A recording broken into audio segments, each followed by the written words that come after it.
I've always been fascinated by ghost stories, but I never imagined I'd have one of my own to tell. It all started when I took a summer job as a caretaker at an old manor in the countryside. The place was rumored to be haunted, but I brushed off the rumors as superstitions.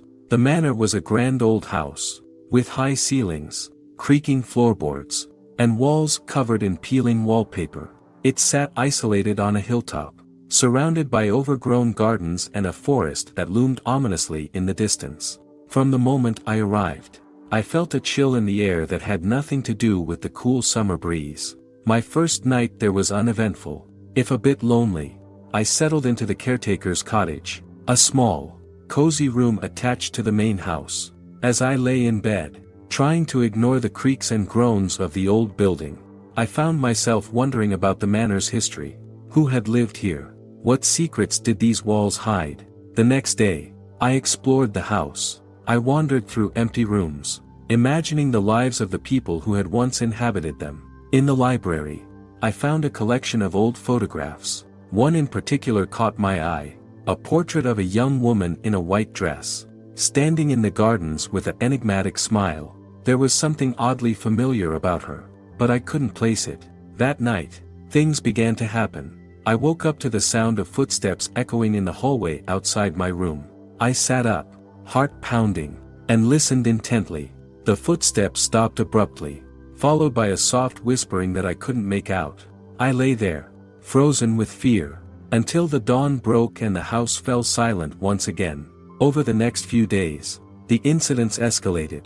I caught fleeting glimpses of a white figure out of the corner of my eye, only to have it vanish when I turned to look. The whispering grew louder, and sometimes I could swear I heard a woman's laughter echoing through the empty rooms. I began to research the manor's history, hoping to find some explanation for the strange occurrences. I learned that the house had once belonged to a wealthy family, but tragedy had struck when the young daughter, Elizabeth, had died in a mysterious accident. The family had left the manor shortly after, never to return. As the days wore on, I realized that I was no longer alone in the manor. Elizabeth's spirit had never left, and she seemed to have taken a particular interest in me.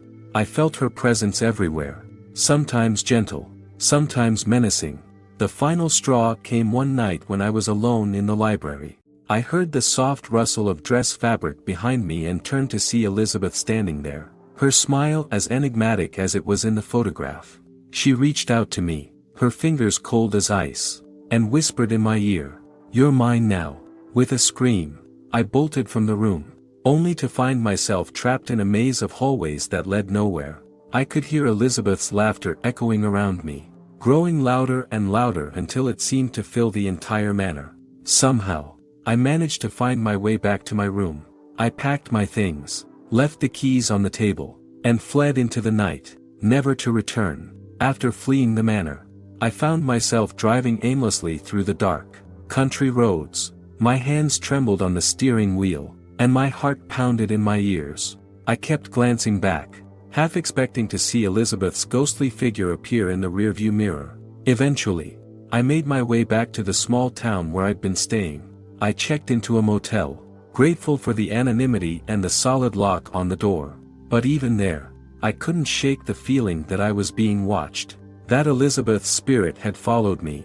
I spent the next few days trying to put the incident behind me. I told myself it was just a hallucination, a figment of my overactive imagination. But the nightmares continued, and I found myself constantly looking over my shoulder, afraid that Elizabeth would appear at any moment. I decided to do some more research on the manor and its history. I visited the local library and pored over old newspapers and historical records. What I found only deepened the mystery. There were rumors of previous caretakers going missing, of strange occurrences and hauntings dating back decades. It seemed that Elizabeth's spirit was not the only thing lurking in the shadows of that old house. As the days wore on, I realized that I couldn't just run away from what had happened. I had to face my fears and confront the ghost that had haunted me. So, I packed my bags and made the drive back to the manor. The place looked even more foreboding in the daylight. The gardens were overgrown and wild, and the house itself seemed to loom over me, its windows dark and empty. I took a deep breath and stepped through the front door. The interior of the house was just as I remembered it: creaky floorboards, peeling wallpaper, and an air of decay that hung heavy in the air. I made my way through the empty rooms, my heart pounding with every step. I finally made it to the library, where I'd had my encounter with Elizabeth. The room was just as I'd left it, with the exception of one detail: the photograph of Elizabeth was gone. I stood there, frozen in place, trying to make sense of what was happening. Had someone been here since I'd left? Or was this some kind of message from beyond? Suddenly, I heard the soft rustle of dress fabric behind me. I spun around to see Elizabeth standing there, her smile as enigmatic as ever. But this time, she didn't reach out to me. Instead, she pointed to the empty spot where the photograph had been. "You're looking for answers," she whispered. "But some things are better left unknown."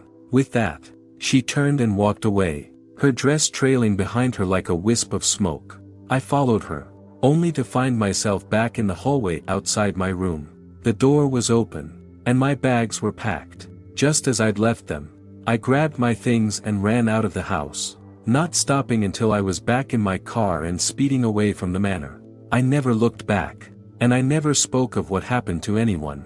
To this day, I still don't know what to make of my encounter with Elizabeth. Was she a vengeful spirit, seeking to torment me for some unknown reason? Or was she trying to warn me, to tell me that some secrets are better left buried? Whatever the case, I learned one thing that summer: the world is full of mysteries that defy explanation. And sometimes, it's better to leave well enough alone.